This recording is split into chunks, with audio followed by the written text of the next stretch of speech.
Well, thank you so much. It's my honor to be here tonight. I'm a bit nervous because Rachel told me that there's like 180 people that registers on this session. So I wish to see everyone first, but I'm afraid that my internet bandwidth probably not be able to handle that. So at least you see my face. You can follow me on Twitter if you want to. If you have any questions, like what Maureen says, that you can type the chat into the chat box and ask the question. So as Maureen said, my background is in organizational psychology. So you probably wondered, what it is and how is that related to the entrepreneurship. So basically the oxide is a study and the scientific study and application of psychological principle to the organization and workplace. So to make it simple, it's the science of how people think and behave at work. So my work has been dealing with psychological principle in the company, including the SMAs. So I began my research career in psychological well-being research stream, publishing in the top tier psychology journals. And then the early stage, I would examine the employee behaviors within the small and medium-sized company context. But then I gradually got involved with technological innovation consulting for SMA. And from there, my research scope kind of expand from psychological well-being, including the entrepreneurial behavior as well. So over a decade, I've been working with SME around the world. I've seen many success stories, but equally, I have been observed those who could not achieve their dreams.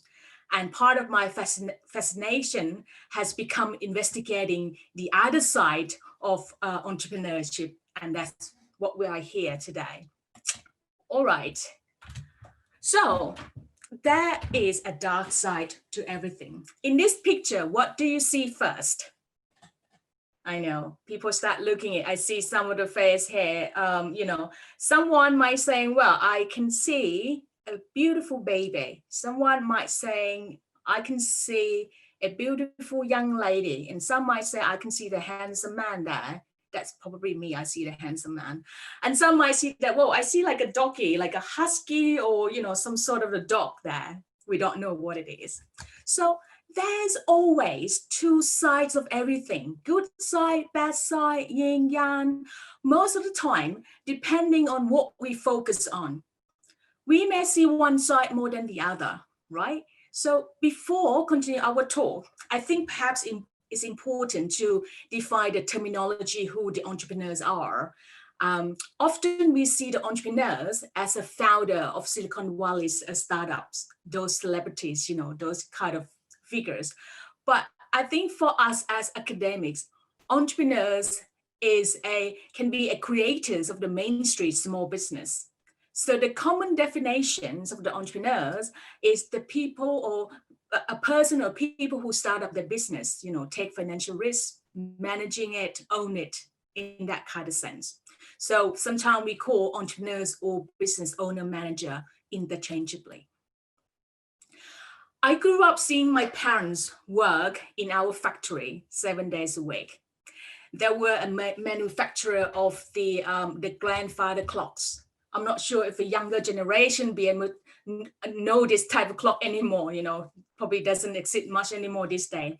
Our house was above the factory, so I could see how hard my family worked to get the orders done on time. And my parents always taught me and preached me that study hard in school, and try to get the job in government agencies or big companies. They never saying, come and be entrepreneurs and start a business, Unfortunately, my dream, actually, in fact, my dreams is not those kind of thing. My dream is, can you guess? I want to be a supermodel or flight attendant. I see Maureen smiling here. Well, it has been my dream all the time. Unfortunately, I wasn't tall enough. So as I could not manage to grow my height beyond 157 centimeters, so I compensate this weakness by getting married to a 2-meter tall Dutchman. So that would do. So I guess the entrepreneurial career appears to be more attractive to younger generation. The national survey showed that about 60% of young people, they say they want to be their own boss. They want to start up the business. So surely the entrepreneurship must have some bright side.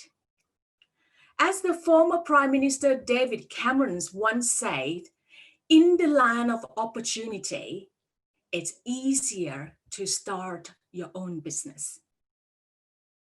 And because of this trend, the public policies are designed to build the next generation of entrepreneurs. So there's the bright side of it. As I mentioned, the main reason that makes entrepreneurial career so attractive, that would be the sense of freedom. It's the freedom in terms of time, mean that you can spend your days doing things that you have to do and you do best. A freedom in terms of money, you have no limits on what you can make. It's all a factor of how much value you can create. So it's different if you work for the company, you've been given a target. This is how much money you have to make. A freedom in terms of relationship means that you can spend times only with people you like and who are aligned with you. And the freedom in terms of purpose means that you have all your activities connected and contribute to your highest values and goals. So the bottom line is that being the entrepreneur is kind of give you a lot of sense of freedoms, that you can do a lot of things on your own. And that is quite attractive, isn't it? If we look at the entrepreneurial career in terms of theoretical lens of job demands control model on this screen, you can see why entrepreneurship has become an attractive career. The model has been widely adopted in regard to workload and work-related stress. It's emphasized into two aspects here. One is about the demands and one is about the control. So the model showed that the job strain or job demands itself is not actually lead to the psychological stress. As we all can expect that the owning and managing business can be stressful, right? But one are required to wear multiple hats, dealing with multiple roles in the company.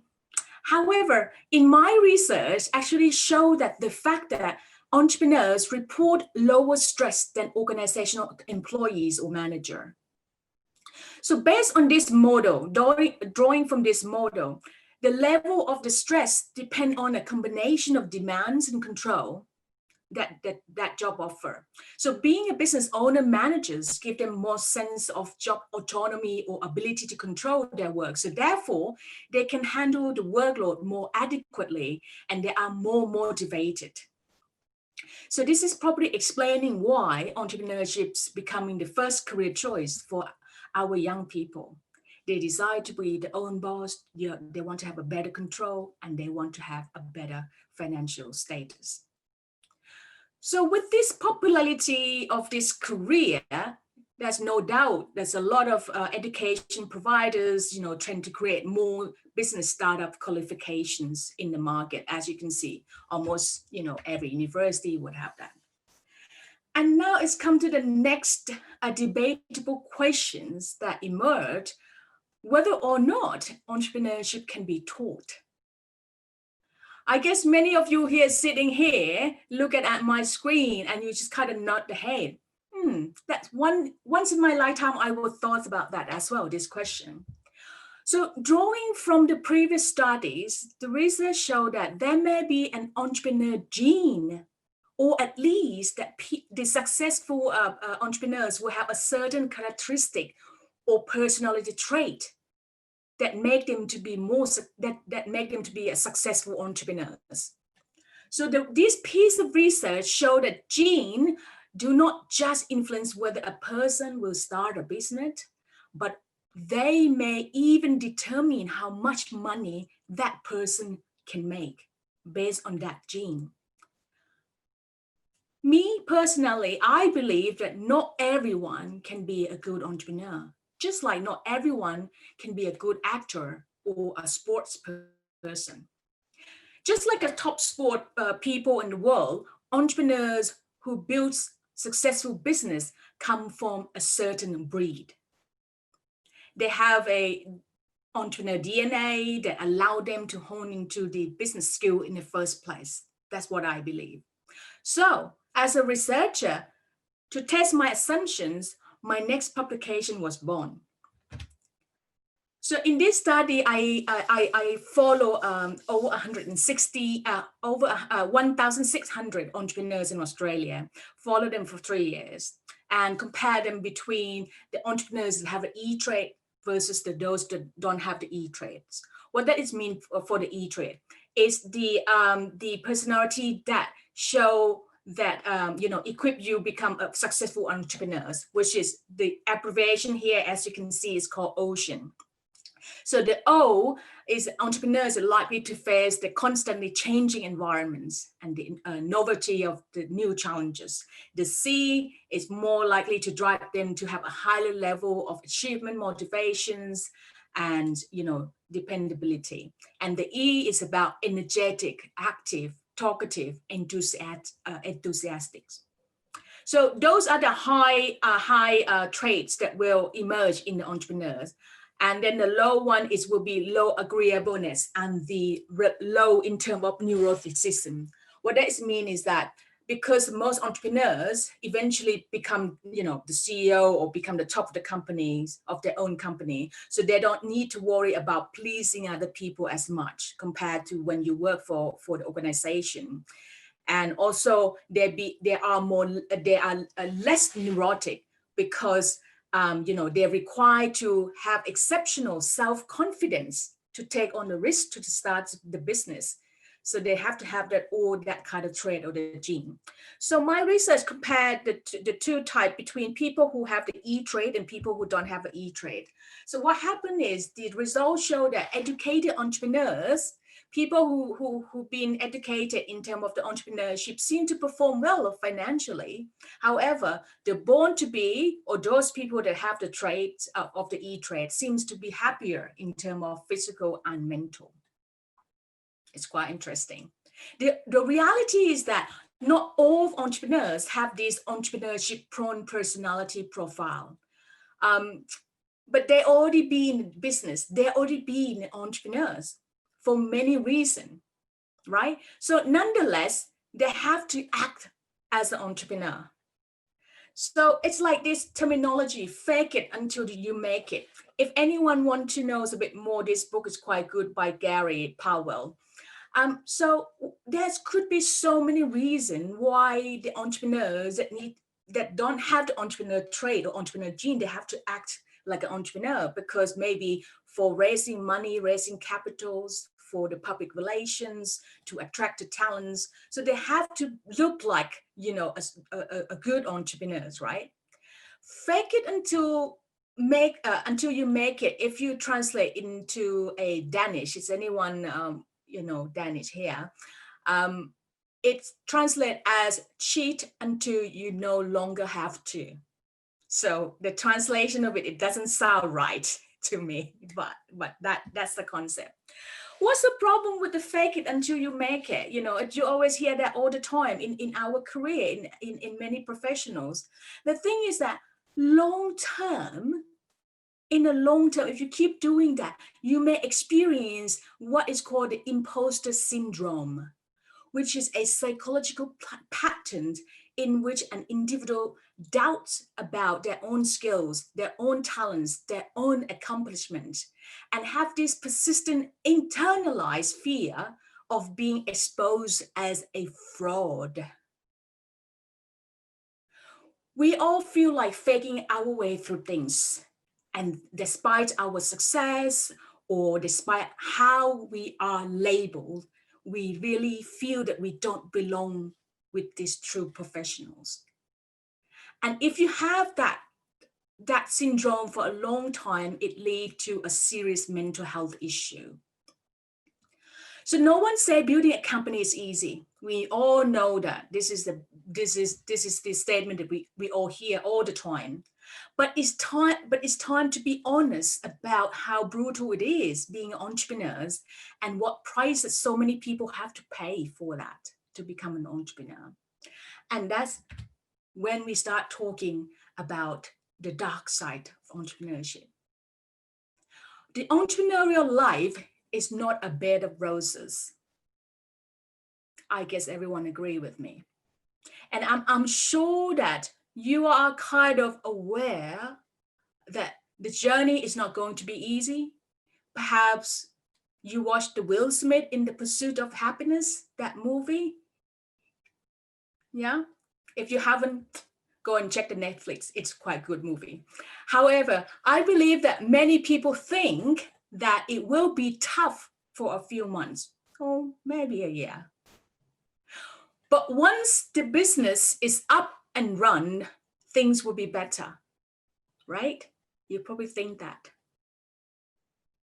Remember, I mentioned that the main reason that drive people to the entrepreneurship is the sense of freedom. It is the job autonomy that people feel in love with this career. So the general perception is, as long as we feel that we have this sense of autonomy, the sense of controllability, no matter how tough the journey is, we can endure it to the end. So being the entrepreneur shouldn't be that hard, as long as I can feel that I have the sense of controllability, that sense of freedom, no matter what difficult it is. But the reality check is, here come to my recent study that published in the top tier journal, the Frontier Psychology Journal, because I'm keen to know that if the sense of freedom will remain throughout the entrepreneurship journey. Because if it doesn't, it creates a problem, isn't it? I just mentioned that the sense of freedom is the key that make people to endure any barriers in this journey. So I utilized the data from Australian sample 1,000, more than 1,000 business owner managers over 9 years. Follow them 9 years to see whether or not the sense of freedom is still there. So my summary of finding is easy. In that picture you see here, entrepreneurial autonomy is a roller coaster. What does it mean? It means that sometimes the entrepreneurs, the business owner managers need to compromise or actually temporarily sacrifice their sense of freedom for some reason. Maybe because of the customer, the buyers, or the investor that force you to do something that you don't want to, or they want to control something, and therefore you lose that sense of controllability and you have to. Okay, so sometimes it can be a temporary matter, which is fine, but in some case you might lose that sense of freedom forever, and now you're stuck in this career. If you guys from the Coventry, I just want to give this very good example about the Aula. It's our new learning platform, right? Imagine that the guy who developed the Aula, they developed from the passions. They think this is the best platform. They develop something nice. And then look at what happened now. They actually have to refigure, like a 360 degree and change a lot of things because of the client requirements. So they lose about a sense of freedom to do something on their own, but it could be a temporarily. So maybe I can invite the Aula to be my a case study for my next research. So it's quite interesting. Anyhow, so in this research, it's explained that actually when you lose the sense of freedom based on the psychological adaptation theory and the self-determination theory, it suggests that the business owner manager may be able to maintain or regain that sense of freedom back again. So think about this. You start this career with this high level of sense of freedom. You're happy, you're in love with the career, but and sometimes you need to sacrifice that sense of freedom. So it's dropped, right?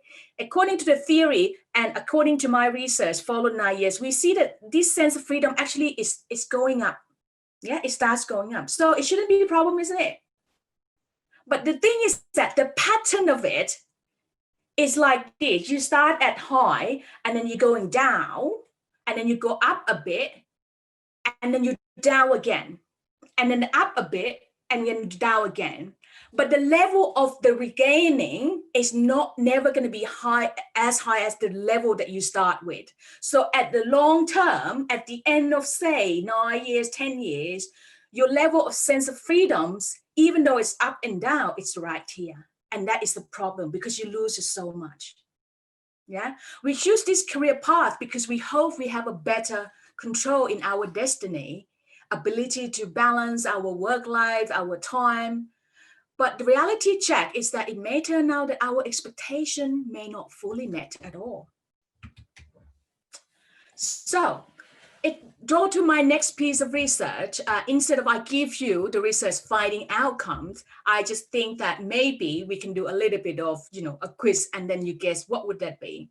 So it's a short things, short questions. If Rachel can pop on the screens, everyone can choose the answer, and then I will let you know what would be the right answer that come out from the research. So the first question is, entrepreneurs report higher or lower work-family conflict than organizational employee. You just click higher or lower. As you know, there's no price for this one. I'm sorry.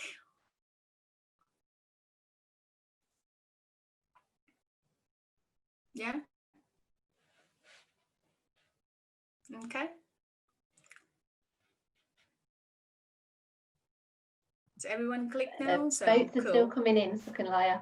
Wow, so it's a lot of engagement. I like that. I'm a bit worried because, I prefer to see everyone in the lecture hall, where I can walk to you, I can interact with you. So I just try to think, how can I interact with you, virtually? So this is as far as I can feel you to this one. Okay, I think we've got all the votes for that one.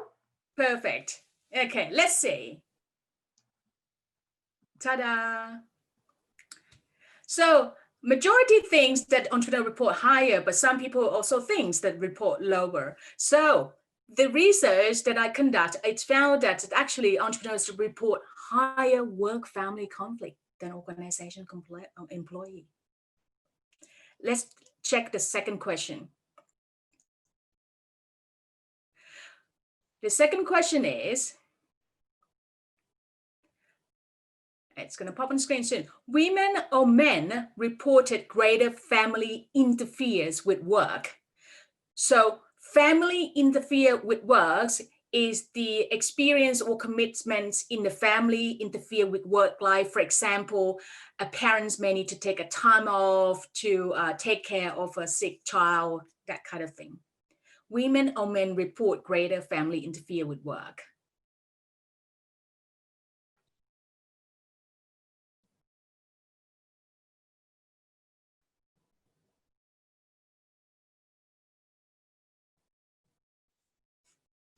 It's very interesting piece of work, because I think the passion that behind this piece of research is that, well, if you being an entrepreneur, you choose it because you can balance your life. I want to see whether or not it's actually true.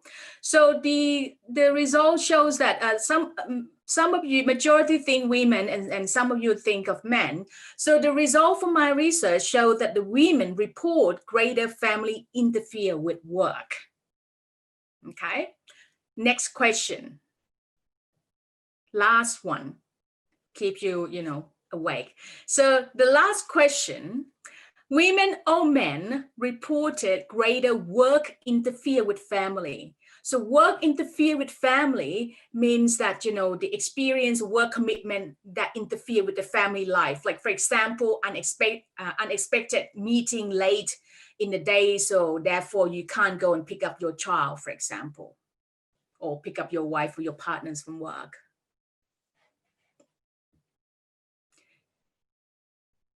Men or women?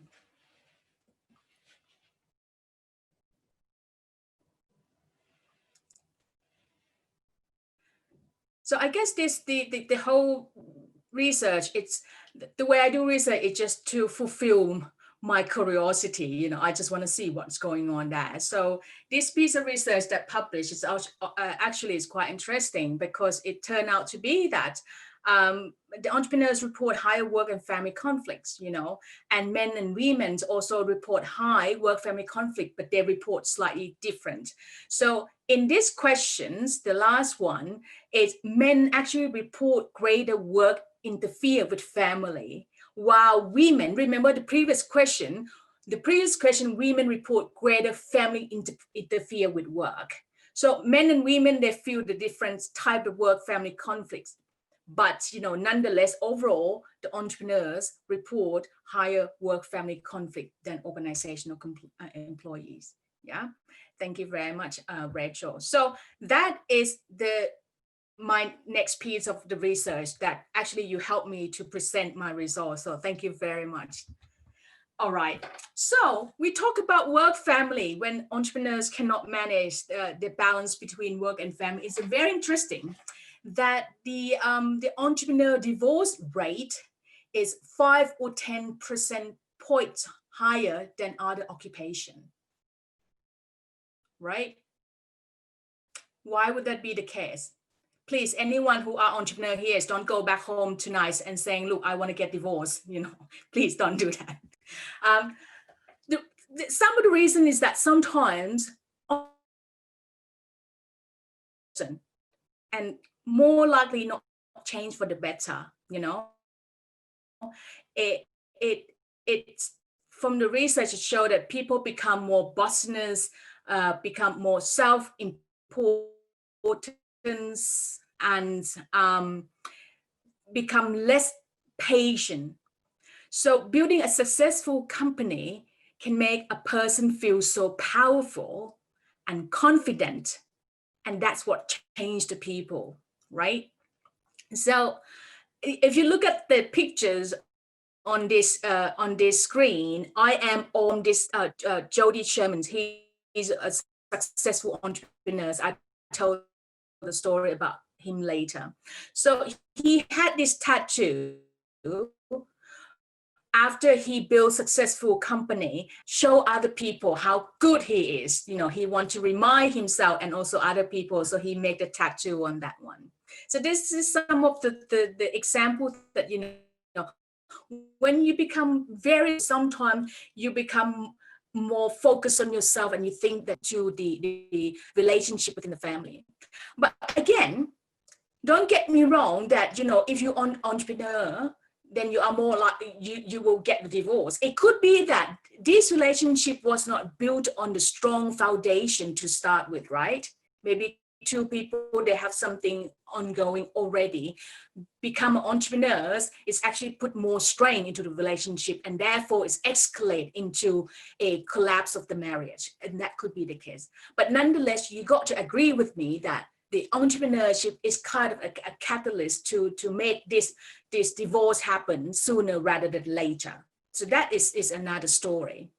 So with many things that happen during the business journey, losing the freedom, losing the family and money, it could lead to a serious mental problem.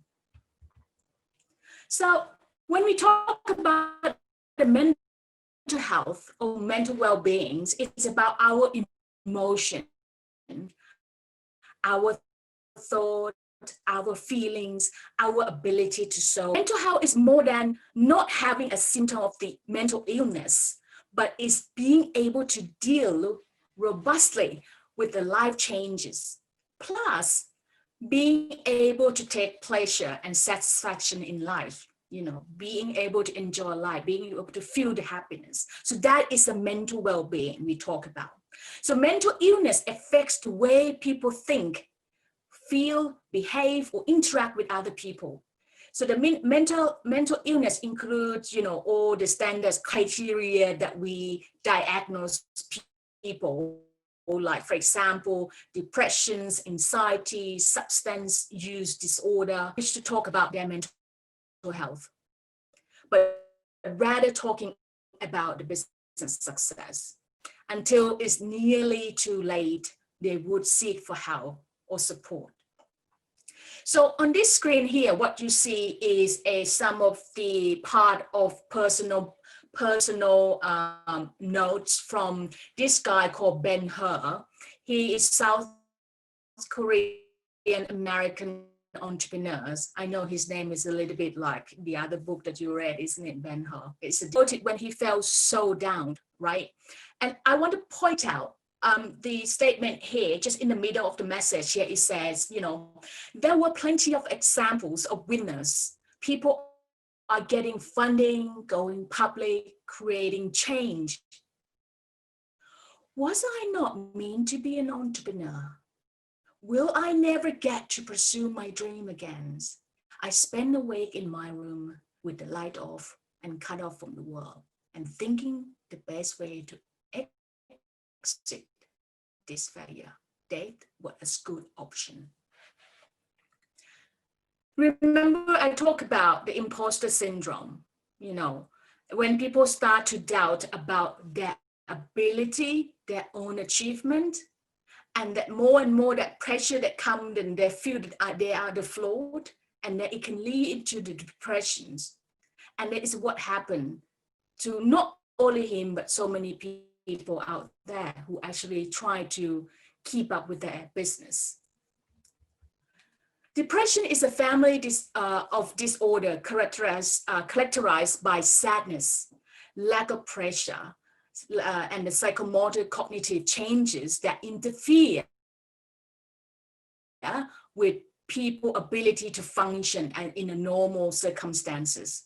So the depression increased the prevalence of suicide among entrepreneurs when compared with other, where you see, this is a good one, a man riding a lion down the street. When you see that, most people would think, wow, look at this man, how cool it is. But at the same time, the man that's sitting on the lion, on the top of the lion, he thinking, how in the world did I end up on the top of this lion? But more importantly, how will I ever get off this lion without being eaten alive?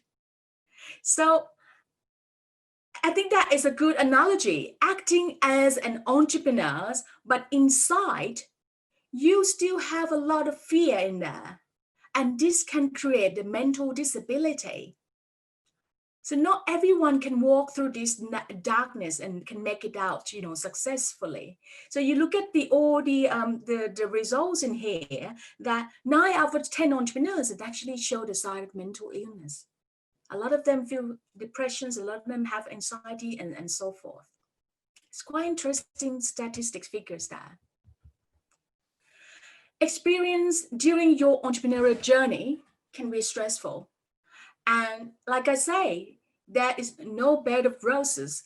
And I'm sure we're all aware, but how many people actually be warned about these potential mental consequences? This guy, John Pope, I think he has a good story. So John Pope is the entrepreneur. He owned a energy-focused technical service company, which is based in the US and also in Australia, in Queensland, where I'm from as well. At one point of his career, he was 90 days late on his car payment, and he was 75 days behind on his mortgage. His home phone, his mobile phones, his cable TV has all been turned off. And that after that, less than a week, the national gas company suspends his service, which means the house that he share or live with the wife and the daughters will have no heat. And that happened in the winter months. Imagine that you as a father and husband, you cannot provide the heat for your family. Luckily, the next day, his company got the money from the clients. He's been dealing with this negotiation contract for months and months and months. And finally, the money came. He survived. The story hasn't ended there, right? People think, oh, wow, this is happy ending. This is quite common. We hear that all the time when the entrepreneurs talk about their journey. It will be a little bit of a climax where they nearly fail or they fail and then they come up again. And then it's the end of story, happy ending. It's not that case, because sometime now he's catch himself with this emotionally overreacting to the small things. And that's what a symptom of the post-traumatic stress disorder. As he mentioned that something happens and you freak out about it, but the scale of the problem is a lot less than the scale of your emotional reaction. That's just come with the scar tissues going through these things. So that is the consequences that come with all this, the journey of being the entrepreneurs. It's not just end as a happy ending there. Remember Jody Sherman, the guy that had the tattoo? This is him. So the majority of people who have depressions may not choose to die by suicide, but having a major depression does increase the suicide risk compared to the people without the depressions. On the screen here is the message that described by his friends, Jody's friend, a moment, the final moment that he met with Jody. So Jody Sherman is 47 years old. He's a web entrepreneur. So his friend described the final moment they met. As you can see on the text here, Jody talked about his business, his future plans about business and so forth and so forth. And after that conversation, he drove off from his friends and he took his own life. I would like to highlight here that in the last sentence here, his friends say, I unfortunately didn't know just how much help he must really need. So even the last moment of Jody that he may need help the most, he chose not to talk about it. Is a startup worth life? Is the question. As the numbers of entrepreneurs growing, more and more people become entrepreneurs, right? But also the numbers of entrepreneurs who took their own life is also growing as well. It's sad, but it's the fact. Let's give example. Iya, 22 years old. Aaron, 26. Siddhartha, he's the Indian entrepreneur, 60. This one's probably everyone know more, Kate Spade, 55. It's the questions we keep asking, is a startup worth the life? Well, every problems we can find opportunities. So while we demonstrated life as entrepreneurs can be strained on your mental health, it's also worth looking at more positive side of the dark side, right? Everyone just get confused now. We have the bright side and then we have the dark side. And now we try to look at the positive side of the dark side. Here we go, right? Don't let this thing make us feel down, What is the positive side of the dark side? So imagine that some people who might suffering with this mental illness, for example, agoraphobia. This is the type of mental illness where people fear about open space, including traveling on a public transport. I guess this day everyone afraid of traveling on a public transport anyway because of the COVID. But anyhow, so this is a psychological symptom. So these type of people, they may be able to be entrepreneurs much more successful than working at the company. Because you can create the business from home, you can deal with less people and that kind of thing. So under the certain circumstances, in some cases, those people with the certain mental disorders, may well flourish in entrepreneurship, sometimes more so than the people who don't have those mental disorder.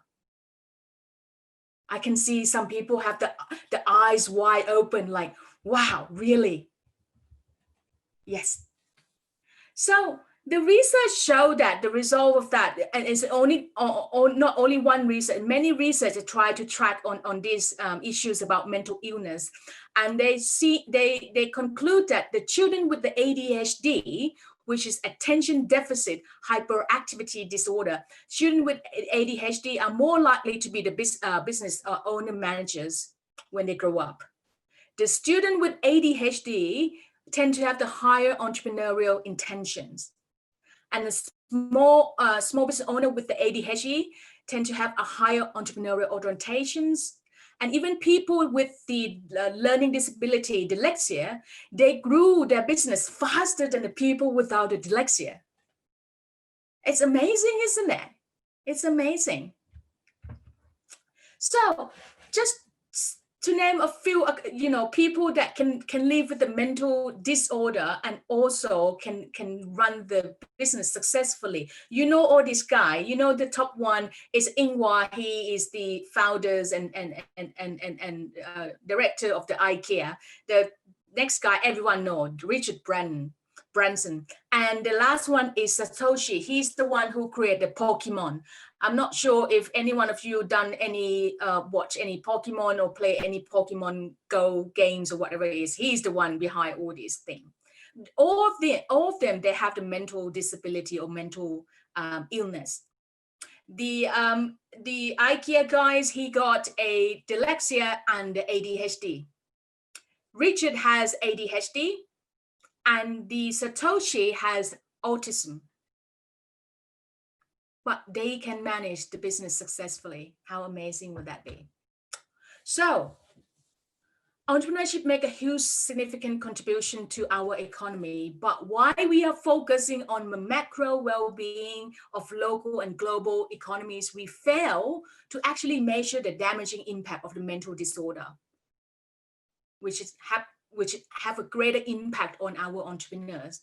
So like I say, 72% overall either have directly or indirectly affected by the mental health issues, compared to just 48% for non-entrepreneurs. So it's time for us to shine some lights on this dark path. So how can we help? Probably so many things that we can do. Remember the job demand control models I mentioned earlier. So social support can mitigate the psychological distress when the job autonomy is low. So unlike people who work in a company, entrepreneurial journey can be lonely. So we need to develop an entrepreneurial ecosystem that can utilize a social network to support the entrepreneurial emotion. And this can perhaps reduce the mental health stigma and provide a safe space for entrepreneurs to discuss about their emotions and not just about the business action. Next could be a provision of responsible entrepreneurship school or responsible entrepreneurship programs, which equip learners with psychological resilience and mental readiness beyond the enterprising skills. The entrepreneurship journey is not only for the founder, but also involved directly or indirectly with the family members. So therefore, the government programs supporting spouse and family members who are married with an entrepreneur can be very helpful as well. And to reduce the sense of loneliness, we could perhaps encourage an entrepreneurial team as opposed to the solo entrepreneurs, because at least they have someone that they can share emotions or things that they've gone through together. I think we need a mental support network, which is designed for the business owner manager in particular. And last but not least, as a research professor myself, I encourage you all to explore research further in the area of psychological and mental health aspects of entrepreneurship. Just like the recent article from Small Business Charters also highlight the role of the business school or business education that can support the mental health for the entrepreneurs. That from the Small Business Charter website, you can go and have a look. Surely, there are many more things that we can do about this, right? The overall objective of my talk today is to share my research findings with you, but also to raise awareness about psychological health and well-being within entrepreneurship.